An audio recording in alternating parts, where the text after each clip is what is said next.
Firman Tuhan hari ini buat kita semua dari Efesus pasal 5 ayatnya yang pertama sampai yang ke-10. Demikian bunyi firman Tuhan. Sebab itu jadilah penurut-penurut Allah seperti anak-anak yang kekasih. Dan hiduplah di dalam kasih sebagaimana Kristus Yesus juga telah mengasihi kamu dan telah menyerahkan dirinya untuk kita sebagai persembahan dan korban yang harum bagi Allah. Tetapi percabulan dan rupa-rupa kecemaran atau keserakahan disebut saja pun jangan di antara kamu sebagaimana sepatutnya bagi orang-orang kudus. Demikian juga perkataan yang kotor, yang kosong atau yang sembrono. Karena hal-hal ini tidak pantas, tetapi sebaliknya ucapkanlah syukur. Karena ingatlah ini baik-baik, tidak ada orang sundal, orang cemar, orang serakah, artinya penyembah berhala yang mendapat bagian dalam kerajaan Kristus dan Allah. Janganlah kamu disesatkan orang dengan kata-kata yang hampa, karena hal-hal yang demikian mendatangkan murka Allah atas orang durhaka. Sebab itu janganlah kamu berkawan dengan mereka. Memang dulu kamu adalah kegelapan, tetapi sekarang kamu adalah terang dalam Tuhan. Sebab itu hiduplah sebagai anak-anak terang. Karena terang hanya berbuahkan kebaikan dan keadilan dan kebenaran. Dan ujilah apa yang berkenan kepada Tuhan. Puji Tuhan Bapak Ibu Saudara, saya berikan khotbah ini punya judul anak-anak terang. Semua katakan anak-anak terang. Iya, jadi saya bersyukur buat Tuhan. Saya berdoa buat tanya Tuhan apa yang harus saya sampaikan. Dan biasanya saya menyembah, saya jalan sana sini. Tapi satu saat saya waktu masih dalam penyembahan, saya dengar suara Tuhan jelas buat saya. Terang itu berbuahkan kasih, keadilan, dan apa tadi? Kesetiaan. Yang saya bilang puji Tuhan, Tuhan mau kita menghasilkan. Kita tidak boleh hidup di dunia percuma. Anak-anak muda tidak boleh hidup di dunia percuma. Gunakan setiap detik menit itu untuk membuat sesuatu yang menyenangkan hati Tuhan. Amin. Ya, Bapak Ibu Saudara, terang dan gelap merupakan dua kutub magnet kekuatan yang saling mempengaruhi kehidupan manusia.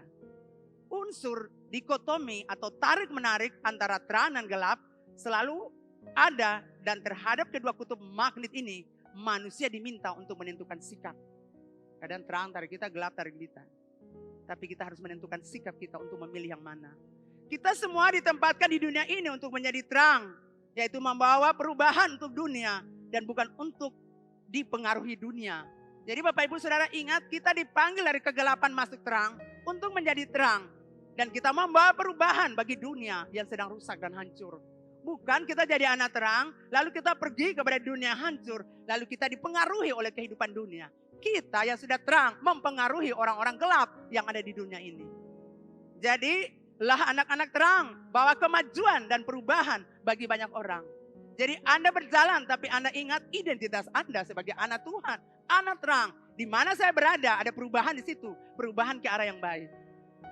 Amin. Anda bawa perubahan yang baik kepada orang. Anda tidak boleh bawa perubahan yang buruk untuk orang. Karena Anda itu terang. Katakan anak terang. Iya. 2 Korintus 5 ayat 17 berkata, jadi siapa yang ada dalam Kristus, ia adalah ciptaan baru. Yang lama sudah berlalu, sesungguhnya yang baru sudah datang. Amin. Bapak Ibu Saudara, kita ciptaan baru. Kita telah meninggalkan manusia lama. Dan kita mengenakan manusia baru.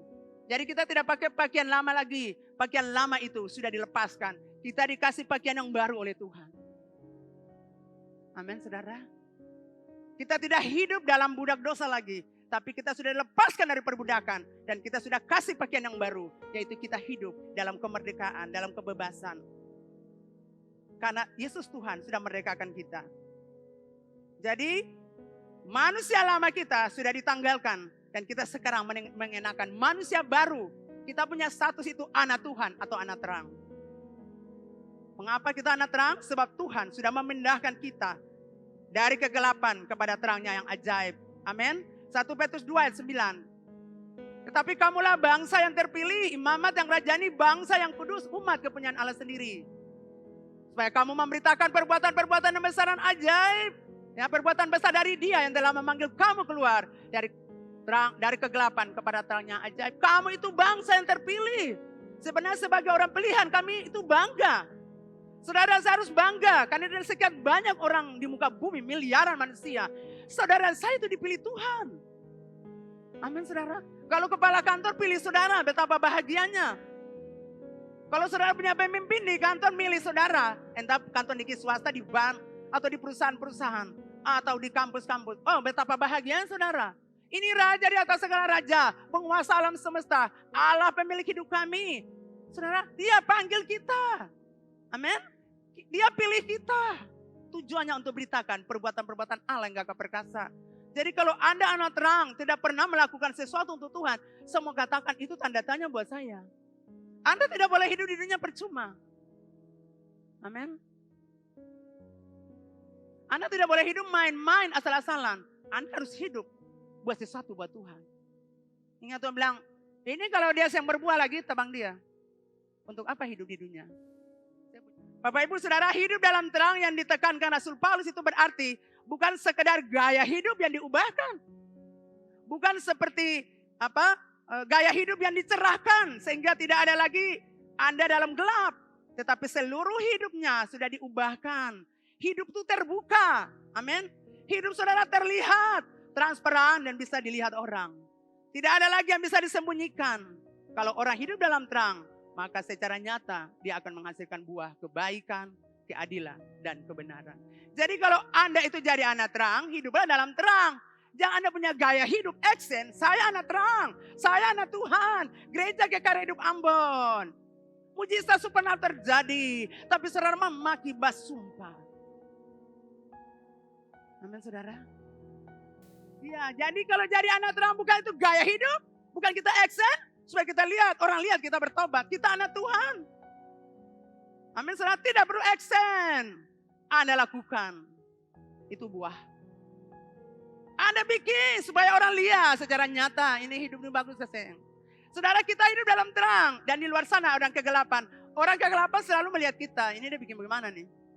Di lingkungan kita, tempat kita bekerja, di mana saja kita berada, orang-orang gelap selalu memperhatikan kita. Kadang kita marah ya, apain perhatikan. Tapi Anda tahu Tuhan pakai orang-orang begini untuk sadarkan kita bahwa Anda itu orang benar, tapi hidupmu salah. Terang itu berbuahkan kebaikan, keadilan, kebenaran. Rasul Paulus berkata, kamu dulu hidup sana. Kamu hidup sana tuh, kegelapan. Tapi Tuhan sudah angkat kamu. Jadi hasilkanlah buah kebaikan. Hasilkanlah keadilan, hasilkanlah kebenaran. Saudara, Bapak Ibu Saudara, berbuat baik bukanlah anjuran. Melainkan identitas setiap orang Kristen di tengah dunia ini. Anda punya identitas, yaitu buat baik. Berbuat kebaikan itu bisa diibaratkan sebagai menabur benih. Setiap benih kebaikan yang kita tabur, pasti akan mendapat tuaiannya. Amin. Pasti dapat tuaiannya. Setiap perbuatan baik yang kita lakukan, pasti ada upahnya. Balasan dari kebaikan kita, saudara dengar, balasan dari kebaikan kita bisa kita dapatkan dari siapa saja, termasuk orang-orang yang memusuhi kita. Dia benci kita, tapi Tuhan kalau kita buat baik, lakukan perintah Tuhan, Tuhan bilang, berkati dia sana. Kadang-kadang orang-orang yang aneh-aneh kita lihat berkati kita. Jadi kadang-kadang kita lucu ya, itu cara Tuhan. Amin saudara. Ya. Jadi teruslah berbuat baik. Maka Tuhan akan menyiapkan orang-orang untuk memberkati Anda. Saudara lihat sebagai seorang hamba Tuhan, Elia juga mengalami hal kekeringan. Bagaimana hukuman Allah untuk orang Israel, tapi bagaimana Tuhan pelihara dia. Burung gagak diperintahkan untuk bawa makanan minuman buat dia. Burung gagak itu burung pemakan bangkai, pemakan daging. Lah kalau bawa roti dan daging, pasti sampai di sana. Bakul roti dan daging itu susah yang ada lagi. Sampai di Elia lagi susah yang ada. Cuma yang ada cuma apa tuh? Apa? Dia punya tempat roti saja. Mungkin bawa baki saja, baki kosong. Ini makanan mana burung gagak itu makan. Saya mau bilang buat saudara, Tuhan pakai banyak cara untuk memberkati Anda. Amin saudara. Siapa saja Tuhan pakai ketika Anda mau lakukan firman-Nya. Oleh sebab itu sebagai anak terang, lakukanlah kebaikan sebanyak mungkin. Firman Allah berkata, selama masih ada kesempatan, buat baik. Karena akan datang masanya Anda tidak bisa buat baik lagi. Tapi terutama kepada saudara-saudara seiman. Jangan lihat saudara di gereja susah, saudara tutup mata. Sepertinya saudara punya mata tidak bisa melihat kalau orang itu susah. Amin saudara. Bapak ibu saudara, buah keadilan. Anda tidak boleh memihak kepada siapapun, Anda harus jujur. Anda bekerja di kantor-kantor, Anda bekerja di mana saja Anda bekerja, ingat. Sebagai pemimpin Anda harus jujur. Anda tidak boleh memihak kepada siapapun. Sebagai hamba-hamba Tuhan, pelayan Tuhan, Anda tidak boleh pihak kepada siapapun di gereja ini. Anda harus ada di tengah dan jujur. Tidak boleh memihak karena dia keluarga saya. Tidak boleh memihak karena dia sahabat saya. Tidak boleh. Kita harus jujur. Kita harus ada di tengah. Amin. Buah kebenaran. Setelah Anda bertobat, Bapak Ibu Saudara, Anda dituntut untuk hidup dalam terang. Jadi bukan Anda bertobat diselesaikan dosa, lalu kembali hidup berdosa. Anda dituntut oleh Tuhan untuk hidup dalam terang. Dan Anda juga dituntut oleh Tuhan untuk menghasilkan buah kebenaran. Amin saudara. Jadi bukan sekedar Anda datang ke gereja. Bukan sekedar Anda jadi anak Tuhan. Anda berjalan dengan identitas diri anak Tuhan, anak terang. Tapi Anda harus menghasilkan buah. Anda harus hasilkan buah kebenaran. Sesuai yang Anda dapatkan di gereja ini. Contohnya saudara punya kebiasaan hidup yang buruk. Pola pikir Anda yang buruk, hati Anda yang buruk, itu dirubah waktu mendengar firman Tuhan. Itu buah dari kebenaran waktu Anda dengar firman. Yang Anda hasilkan adalah sesuatu yang baik sesuai firman Tuhan itu. Amin. Jikalau dulu Anda suka berkelahi, waktu Anda dengar firman Tuhan di gereja, di home cell atau di youth, Anda harus berubah. Amin. Kalau dulu suka berkelahi, sekarang tidak lagi. Karena firman Tuhan itu mengubah cara pikir Anda, mengubah hati Anda, mengubah pikiran Anda. Bahwa itu salah. Sekalipun semua orang berkelahi, tapi Anda tidak boleh. Karena Anda punya identitas diri sebagai anak terang. Saya heran kalau Anda sudah bertobat, identitas diri sebagai anak Tuhan, anak terang. Tapi Anda selalu berkelahi. Anda selalu tunjuk jagoan. Siapa lawan saya di sini? Saya percaya di sini tidak ada. Amin saudara. Itu dulu saudara.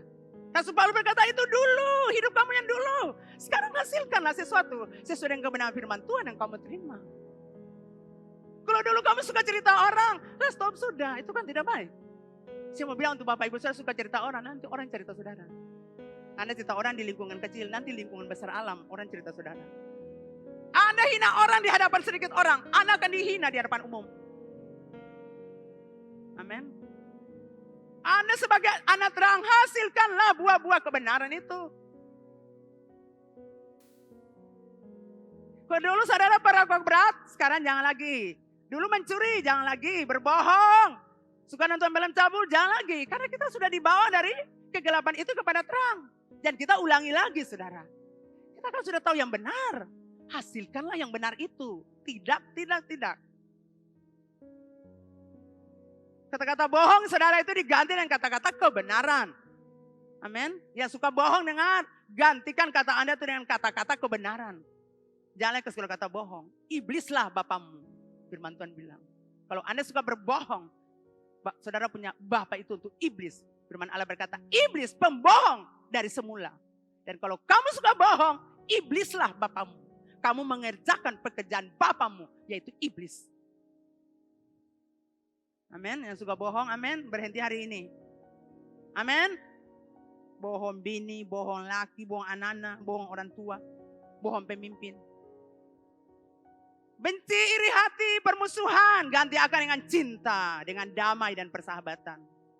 Berubahlah dari lama menjadi baru. Firman Allah yang sudah lakukan. Amin. Lalu pemimpin homestay tanya, putar sana, putar sini. Padahal akan maksud cuma situ tuh. Putar Tulehu, Morela, balik ke Hitu, balik ke Alang, Liliboy, balik kembali Tulehu ulang lagi, balik Tanah Nahu ke sana lagi. Putar. Padahal akan di muka tuh. Harus saudara belajar jujur. Saya mau bilang buat saudara, waktu saudara masih menyembah, pasti Tuhan Roh Kudus tuduh saudara tuh. Kamu tadi tidak benar, kamu bohong kamu punya suami, kamu tadi bohong kamu pemimpin. Dan kalau saudara tidak rasa itu, saya mau bilang, Roh Kudus sudah meninggalkan Anda. Karena setiap kali kita buat kesalahan, Roh itu tuduh kita. Kamu tadi salah. Dia akan masuk dalam hadirat, kita duduk saja. Aduh, seperti itu bilang, kamu tuh salah. yang kamu bicarakan itu tidak benar. Amin saudara. Kalau kamu merasakan bahwa itu Roh Kudus ada dalam dirimu. Tapi kalau kamu bohong dan tidak ada sesuatu yang Anda dengar, saya mau katakan Roh Kudus sudah tinggalkan Anda. Belajarlah jujur. Bapak Ibu Saudara, dunia saat ini dipenuhi dengan kegelapan dan hanya bisa dikalahkan oleh terang. Katakan terang. Sebagai anak-anak terang, Anda harus mampu menerobosi dan mengalahkan kegelapan dunia ini. Yaitu dengan apa? Teladan Anda. Anda harus menunjukkan teladan Anda di mana Anda berada. Keteladanan itu jauh lebih dahsyat dari kekuatan perkataan. Anda berkata-berkata tapi tidak lakukan, percuma. Harus ada actionnya, harus ada tindakannya, harus ada perbuatannya. Amin saudara. Jadi tunjukkanlah teladan Anda, bukan Anda berkhotbah, tapi saya bikin akal. Anda berkhotbah, Anda lakukan, Anda berkhotbah, itu baru pas. Dan Anda berkhotbah, tapi Anda tidak bikin, itu tidak pas, itu tidak benar. Anda ajak orang, tapi Anda sendiri tidak bikin. Anda nasihati orang, Anda sendiri tidak ikuti sesuai dengan apa yang Anda nasihati buat orang. Anda harus nasihati orang dan Anda harus bikin akan dulu, baru nasihati orang. Amin. Kalau Anda tidak pernah mengampuni orang, lalu Anda bilang saya harus ampuni orang. Wow. Itu tidak benar saudara. Anda harus mengampuni dulu, baru Anda ajak orang harus mengampuni. Sekalipun orang itu tidak pantas diampuni, tapi kamu harus mengampuni. Saudara kalau tidak mengampuni orang, saudara menderita. Bukan saja orang itu saudara yang menderita, Anda menderita. Ketika kebencian ada di hati kita permusuhan untuk seseorang, bukan orang itu terluka saudara, tapi kita yang terluka. Dan kita ini banyak terluka, tapi kita tutupi akang. Makanya Yesus bilang, kamu penuh kemunafikan. Kamu simpan rapat-rapat sakit hati, dendam, iri. Tidak mau terbuka, kamu tutup, kamu kamuflase. Kamu tidak jujur. Dan Tuhan mau hari ini saudara jujur. Amin, katakan jujur. Iya. Kalau saudara mengalami perlakuan masa kecil yang menyakitkan, Anda harus jujur sama Tuhan. Anda harus jujur, Anda harus akui. Supaya Anda dilepaskan dan dibebaskan. Dan Anda dengar firman Tuhan masuk kiri, keluar kanan. Satu kali Tuhan kasih Anda telinga sendengar baru Anda sadar. Halo, saudara diberkati? Iya. Keteladanan itu jauh lebih dahsyat dari kekuatan perkataan. Rasul Paulus berkata kepada jemaat Kolose 3 ayat 5 sampai 10.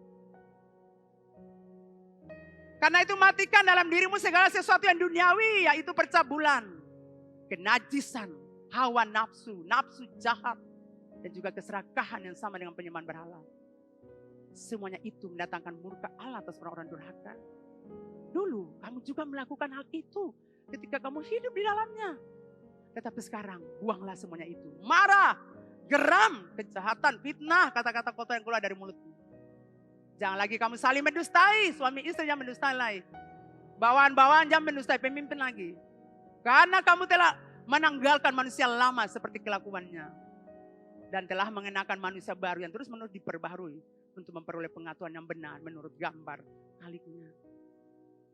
Paulus berkata dulu kita hidup di dalam kegelapan, diperbudak dosa. Sekarang oleh kasih karunia Allah kita sudah dimerdekakan. Kita sekarang sudah bebas merdeka. Tapi ingat, waktu Anda sudah dimerdekakan, jangan pakai kemerdekaan itu untuk bikin dosa ulang.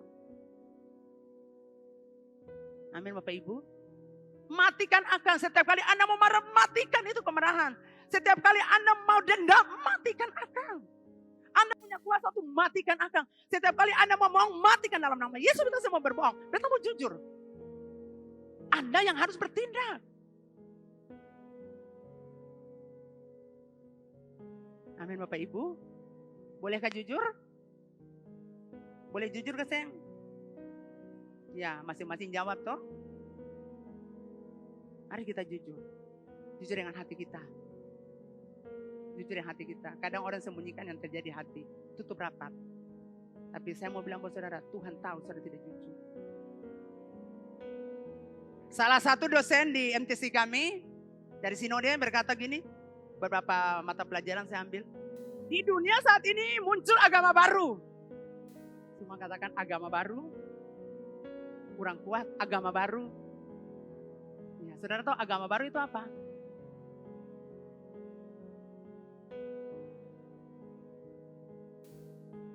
Agama baru itu adalah medsos, sosmed, media sosial, apalagi sosial media. Aduh saudara, itu agama baru yang muncul di akhir zaman. Ini Alkitab saya suka baca akang. Pagi hari yang dibangun bukan cari Tuhan, untuk bersyukur Tuhan, terima kasih hari ini saya tanah goyang. Pak Ambon tenang aman, saya ada banjir Tuhan. Tuhan terima kasih kita masih ada hidup di dunia, SK belum dicabut. Bukannya datang lalu baca ini firman yang menyejukkan jiwa dan roh. HP mana ya? HP mana? Saya ada HP saudara menangis, meraung. Jalan sana sini, ayo akan di mana orang sepancuri akan. Lalu saudara lihat tadi malam itu orang like, beta kasih yang like. Setan dong nih, katong like dong, saya pernah like katong. Saudara lihat di situ, hati susah lihat orang-orang pergi berjalan naik pesawat, hati saudara naik. Saya kerja beberapa di kantor naik pesawat. So ada di seram-seram. Ayo, so ada di mana lain? So ada di Malino, sana di Makassar. Ini pilih uang apa? Saudara darah mulai naik. Kenapa sih bos kasih dia ini? Pergi Jakarta, beta ke Jakarta setengah mati, setan terampak per OC. Jadi Bapak Ibu Saudara yang kekasih,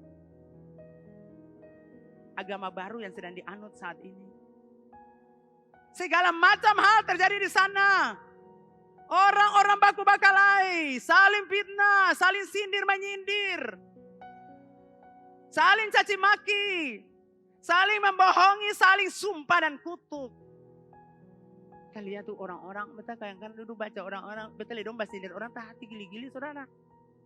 Betul benar sindir orang, padahal ada hati sakit tuh. Ya, ada orang malas tapi hati sakit. Saya harap jemaat hari hidup jangan, amin. Dulu kan belum ada medsos kan, gak tahu bagus sindirin tetangga tuh. Lalu sekarang saudara kembangkan akan di medsos. Ya saya perlu saudara. Munafik, pembohong, jengkel. Aduh saya bilang ini orang gila paling banyak, memang betul agama baru yang bikin orang gila. Kalau agama yang kita sembah Yesus Kristus Tuhan itu bikin damai. Walaupun masalah pusing stres tapi datang, jangan kamu takut nah, aku ada buat kamu. Aku hibur kamu, aduh Tuhan edake, kita mau pukul dia tapi sudah dia Tuhan bilang kita senang Tuhan. Saya percaya jemaat Adib Aman tidak terlibat dengan agama baru. Saudara kalau kita lihat kita punya saudara-saudara berhasil, bukan kita harus katakan terima kasih buat Tuhan. Saudara kalau saudara berhasil di kantor saya senang. Karena pokok doa saya cuma bilang terima kasih Tuhan. Tuhan sudah kasih orang ini punya rumah, Tuhan sudah kasih orang ini punya mobil, Tuhan terima kasih. Pokok doa saya itu sudah tidak di situ lagi. Saya berdoa lagi buat orang lain. Itu ringan beban saya, doa saya. Nah itu kan kita harus bersyukur, puji Tuhan. Tuhan angkat dia, haleluya. Supernatural terjadi. Ini saudara saya, angkat tunainya itu pasti saya beda sogo-sogo orang. Pasti tuh, pasti. Wow. Ini saya beda buta huruf tapi mesti angka ini saya beda. Pasti uang banyak sogo. Aduh saya mau bilang jangan saudara. Kalau kita punya saudara diberkati, diangkat, kita senang tuh saudara, amin. Pas saya pergi ke kantor-kantor ada orang di seorang gereja, saya paling senang saudara. Sebelah Tuhan dangke, anak-anak saya ada di sini, saya bangga. Bahagia karena mereka duduk di tempat-tempat ini. Apalagi kantornya besar-besar, tinggi-tinggi, wow. Saudara kalau saudara kerja di kantor-kantor itu satu kebahagiaan. Satu kebanggaan. Karena apa yang kami ajarkan buat saudara, saudara lakukan dan itu berhasil. Dan sebagai pemimpin itu satu kebahagiaan yang sangat luar biasa. Saya berdoa untuk kantor gubernur, tapi saya baru tahu Martin ada di situ. Dan saya bersuka cita, Tuhan Yesus dan banyak. Saya terus berdoa untuk kantor-kantor di kota ini supaya anak-anak GKRI akan menduduki posisi-posisi itu. Saya percaya saudara. Itu ya dan amin, janji Tuhan, kepala dan bukan ekor. Jadi Bapak Ibu Saudara yang kekasih, kita lihat agama baru ada perbuatan-perbuatan kriminal di sana. Makanya waktu ikut ibadah itu saudara ketakutan. Saudara mimpi orang kejar saudara dengan pistol yang parah nih salah waktu. Makanya dia ikut agama itu dia mengajarkan. Saudara menderita, datang firman Tuhan supaya firman Tuhan kasih kesejukan. Pornografi ada di sana. Persinahan ada di sana. Film-film porno ada di sana. Gambar-gambar porno ada di sana. Dan orang-orang menikmati. Saya mau bilang buat Bapak Ibu Saudara GKRI hidup Ambon. Selalu Tuhan bilang pornografi. Selalu. Kalau secara manusia Tuhan bilang Tuhan jangan beta bilang inilah jual lain jual. Tapi Tuhan bilang saya bilang beta taruh sepuluh. Saudara tahu berapa kali kalau saya habis doa atau gereja, anak-anak saudara tahu, mama tolong lepaskan beta menderita. Saya apa? Beta tahu saudara, beta tahu dia pun tujuan apa, tahu. Saya pornografi toh, nonton film, iya ma. Lalu saya onani masuk iya. Bukan saja laki-laki, perempuan juga. Waktu kesepian, suami tidak memuaskan dia. Dia masuk dalam pornografi, dia melakukan onani masturbasi. Itu benar saudara. Saya harap saudara stop dari kegiatan itu. Itu menjijikkan. Itu menghalangi berkat untuk saudara. Dan saya berdoa untuk beberapa anak muda demikian. Itu sangat menjijikkan. Itu sangat menajiskan. Selalu dalam agama baru ditampilkan gambar-gambar porno. Memikat saudara. Membuat saudara tidur tapi taruh HP di bawah bantal. Supaya waktu bangun buka Alkitab diambil. Tapi ini agama baru mau mengikuti akan dulu. Sampai pagi hari sampai malam. Saya memohon saudara jemaat Ambon bertobat, berhenti. Dosa itu ikat saudara. Dosa mengejar saudara. Saya mau bilang buat saudara. Tuhan mengasihi saudara. Jadi orang-orang yang terikat ini dikejar. Mungkin Anda bilang, wow saya aman. Tidak, Anda tidak aman.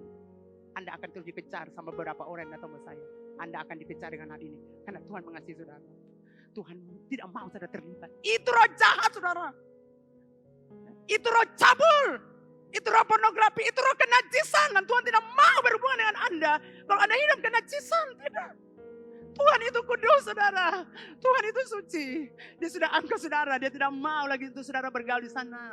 Yang kegelapan. Bukankah Tuhan sudah angkat kita. Tebus kita. Darah Tuhan itu mahal. Saudara, darah Tuhan itu sangat mahal saudara. Untuk menebus saudara dan saya. Jadi kita harus menghormati Tuhan dan menghargai Tuhan. Berhenti saudara. Kalau saudara tidak berhenti. Dosa kejar saudara terus. Sampai saudara dilenyapkan dari muka bumi. Dengan perbuatan yang tadi. Ini keras bagi saudara jemaat dari hidup Ambon. Berhenti di hari ini. Bapak Ibu diberkati. Ini agama baru saudara. Dan saya harap saudara mulai hari ini terputus hubungan dengan agama baru. Agama baru yang mereka sembah itu menyenangkan hati dan pikiran mereka. Sangat miris saudara. Bukan Tuhan Allah yang mereka sembah. Bukan Tuhan Allah yang mereka cari. Bukan Tuhan Allah yang mereka kejar. Tapi gambar-gambar porno yang mereka kejar. Bukan Alkitab dan gereja yang mereka kejar. Tapi berita-berita menyenangkan hati dan pikiran mereka. Berita-berita duniawi. Berita-berita yang tidak benar. Itu yang mereka kejar. Saudara kalau datang sini kejar Tuhan. Saudara boleh tanya setiap kali kalau kami berdoa di sini. Kami selalu kejar Tuhan. Kami selalu pesta. Kami selalu jalan sukacita. Karena berjumpa Tuhan selalu ada sukacita. Kami kejar Tuhan. Anda harus kejar Tuhan. Anda harus buru Tuhan. Sampai dapatkan Tuhan. Keintiman dengan Tuhan membuat Anda jadi berbeda. Keintiman dengan Tuhan membuat Anda damai sukacita. Keintiman dengan Tuhan membuat Anda diberkati. Membuat Anda melihat promosi lepas promosi. Keintiman dengan Tuhan membuat Anda melihat mujizat supranatural.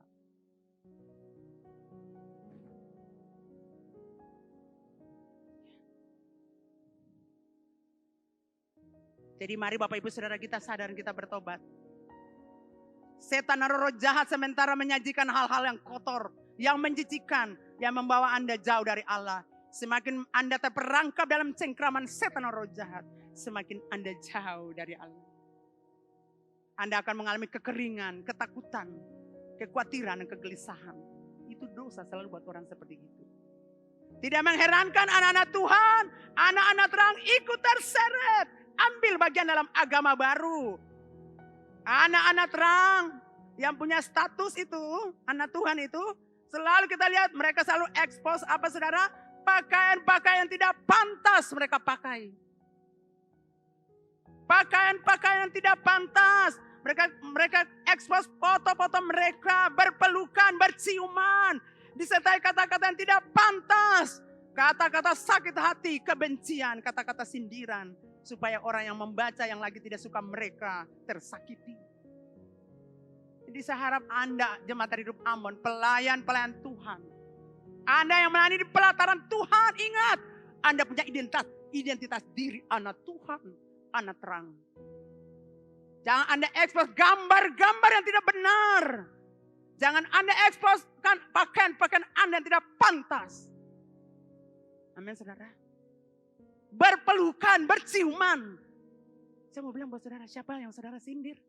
Siapa yang saudara mau buat sakit hati? Tidak perlu, bukan? Kalau Anda percaya dengan itu ya puji Tuhan, didoakan. Bukan Anda kena status, nanti lama-lama saya jadi. Kasih akan pelan-pelan. Yang itu mana lain? Saya ada lagi sutagaya yang lain. Kalau Anda berpacaran seseorang, doakan puji Tuhan, kami senang. Jangan kena status begitu. Orang bilang, ini boleh ini supaya ada penjamaat dong, talamburan atau Anda permalukan diri Anda permalukan saya dan gereja ini. Amin, saudara. Kasih naik itu firman Tuhan buat orang. Kasih naik janji Tuhan buat orang. Kasih naik kata-kata membangun orang. Itu disampaikan, saudara. Makanya Anda harus bergereja di sini, gereja yang tepat. Jangan Anda gereja di gereja baru. Agama baru. Yang menampilkan hal demikian, expose hal-hal demikian. Ya, Rasul Paulus berkata, sebagai anak terang itu tidak pantas. Tidak pantas, saudara. Efesus 5 ayat 3-4. Tetapi percabulan dan rupa-rupa kecemaran atau keserakahan disebut saja pun jangan. Sebagaimana sepatutnya orang kudus. 4. Demikian juga perkataan kotor yang kosong, yang sembrono. Hal-hal itu tidak pantas. Saudara, Paulus bilang itu tidak pantas sebagai anak Tuhan. Anda sebagai anak terang tidak pantas. Rasul Paulus ingin kita adalah anak terang menjadi penurut Allah. Katakan penurut-penurut Allah. Ya. Kalau orang di sana agama baru bikin, Anda jangan. Karena Anda itu adalah anak-anak terang. Anda punya identitas diri anak Tuhan, anak terang. Penurut diartikan sebagai pengikut atau peniru atau follower. Allah adalah kasih dan kita sebagai follower, sebagai pengikut, sebagai peniru, kita harus menuruti teladan Allah. Apa yang Allah lakukan kita bikin. Amin. Karena kita pengikut Dia, kita harus ikuti apa yang Tuhan bikin. Kita lihat Yesus mengasihi kita, korbankan nyawa, maka kita juga harus mengorbankan yang paling terbaik bagi Tuhan, yaitu hidup kita. Yesus korbankan yang paling mahal, saudara, nyawanya. Amat sangat mahal. Nah, sebagai anak terang kita juga beri diri kita untuk berkorban. Kita mengasihi Tuhan, kita persembahkan hidup kita untuk melayani Tuhan. Saudara, Bapak Ibu Saudara, kasih bukan berarti selalu melakukan yang menyenangkan. Tetapi selalu melakukan yang terbaik. Amin. Anda lakukan yang terbaik. Jadi ingat, kasih bukan berarti selalu melakukan yang menyenangkan. Tapi selalu memberikan yang terbaik. Katakan yang terbaik, yang terbaik. Kasih itu memberi kebaikan walaupun kadang ketegasan. Saudara, kalau kadang-kadang kita mengasihi Anda buat salah, kita tegur, kadang keras itu. Tetapi Anda tahu lubuk hati kami supaya Anda berubah. Kadang keras, saudara. Tapi ada beberapa hamba Tuhan lembut. Tapi ada beberapa orang keras, termasuk saya paling keras. Tapi Anda tahu lubuk hati saya. Saya seperti keras buat saudara untuk sadar. Itu salah. Kalau Anda terus-terus di situ, Anda akan kehilangan banyak hal. Jadi kalau ada pemimpinmu yang tegas, Anda belajar untuk menerima. Karena selalu kalau orang bicara tegas, bukan dia tidak suka Anda, tapi dia mengasihi Anda. Yang Anda mulai duduk grup-grup ini nih, boleh baik. Pihak atau yang ini nih, aduh mulut tuh. Lalu nasihat kata, yo bulu badan berdiri ini boleh bagus. Ini lembut ayu. Ini lemah lembut gemulai. Yang ini terlalu keras, disiplin keras. Saya harap cara berpikir Anda itu berubah.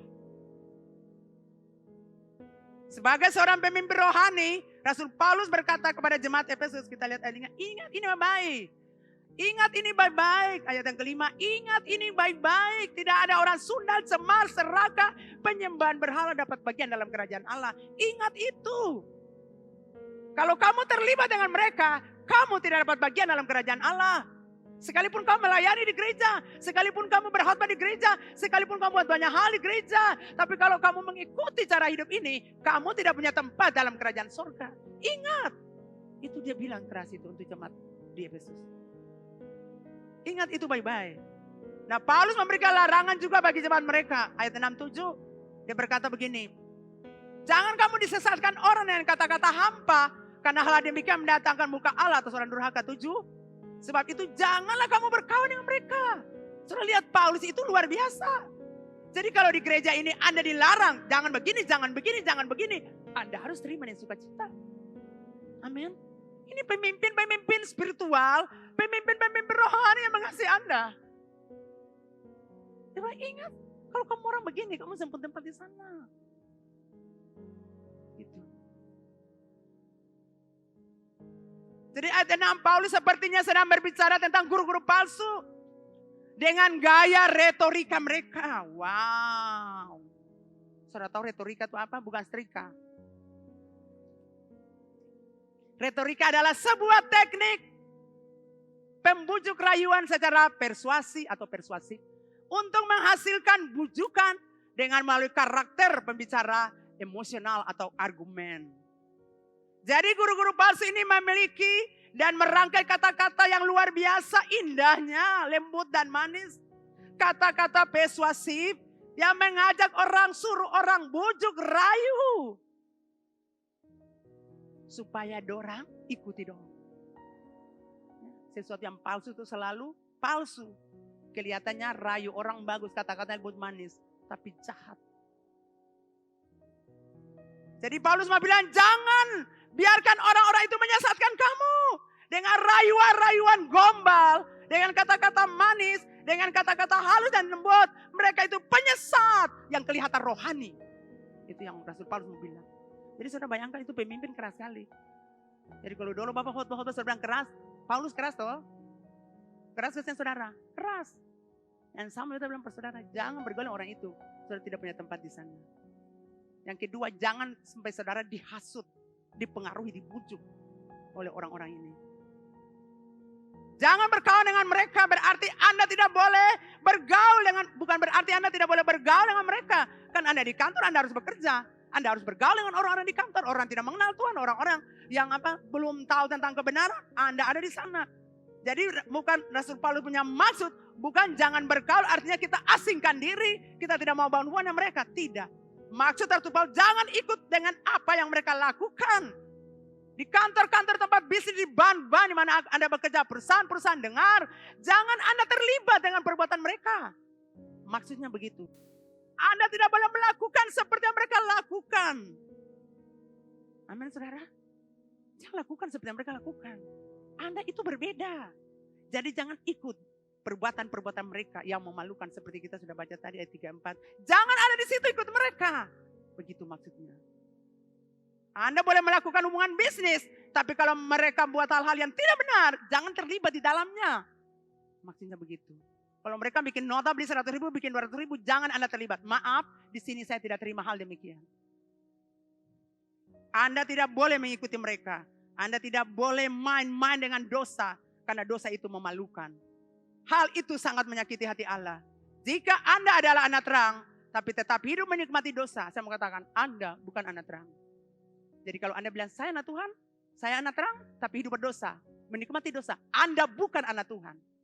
Anda saja bilang anak Tuhan, tapi di hadapan Tuhan Allah, Anda bukan anaknya. Bapak Ibu diberkati.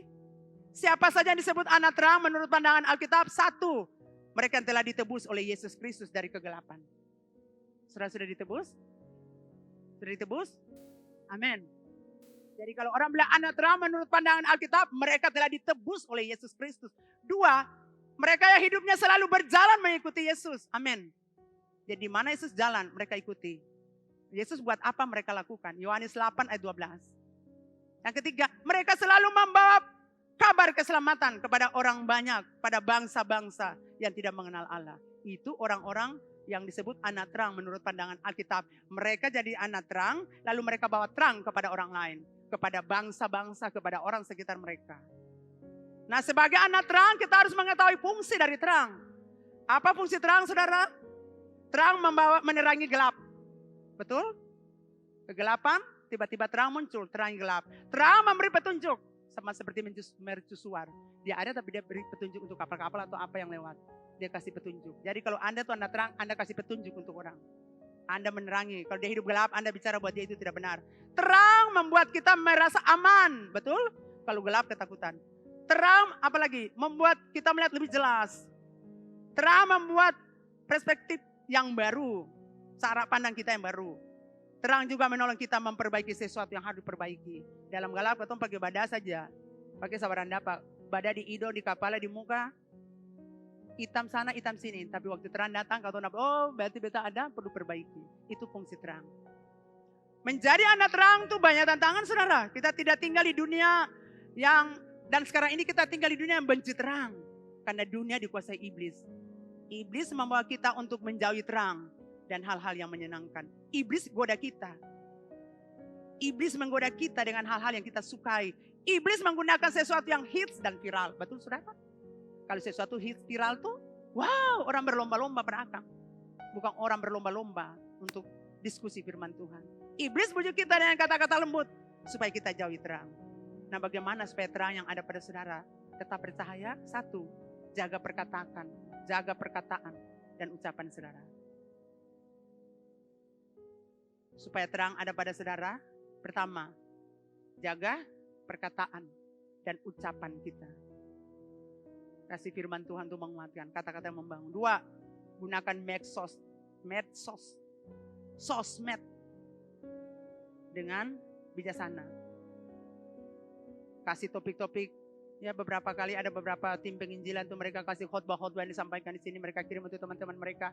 Lalu teman-teman mereka, wow, gerejamu jam berapa ibadah? Kami mau datang di mana tempat ibadahmu? Di sini. Wow, itu sekarang mereka lagi gunakan medsos untuk kasih khotbah-khotbah disampaikan, potongan-potongan disampaikan untuk cari teman-teman mereka. Ini baru bilang medsos digunakan dengan baik supaya Yesus dibicarakan dan orang-orang itu diajak datang ke gereja. Sinkron yang ketiga, perkataan kita sama dengan tingkah laku kita. Jangan omdo omong doang, jangan omdo omong kosong. Jadi kalau anak terang, jadi anak terang. Jangan jadi batu sandungan. Yang keempat, berani keluar dari gantang. Anak terang tidak bisa taruh ditutupi dengan gantang. Anda harus berani keluar dari gantang. Buang jauh-jauh rasa takut, rasa malu, rasa nyaman di bawah gantang. Anda sudah terlalu lama di bawah gantang. Anda harus bersaksi. Anda harus beritakan Injil buat orang lain. Harus berani keluar. Jadi terang. Yang terakhir, pastikan Anda terkoneksi dengan sumber terang, yaitu Yesus Kristus. Anda perlu bangun hubungan intim dengan Tuhan. Anda harus memiliki rasa lapar dan haus akan Tuhan. Anda harus mulai memuji dan menyembah Tuhan, supaya terang yang ada padamu terus bercahaya. Oh,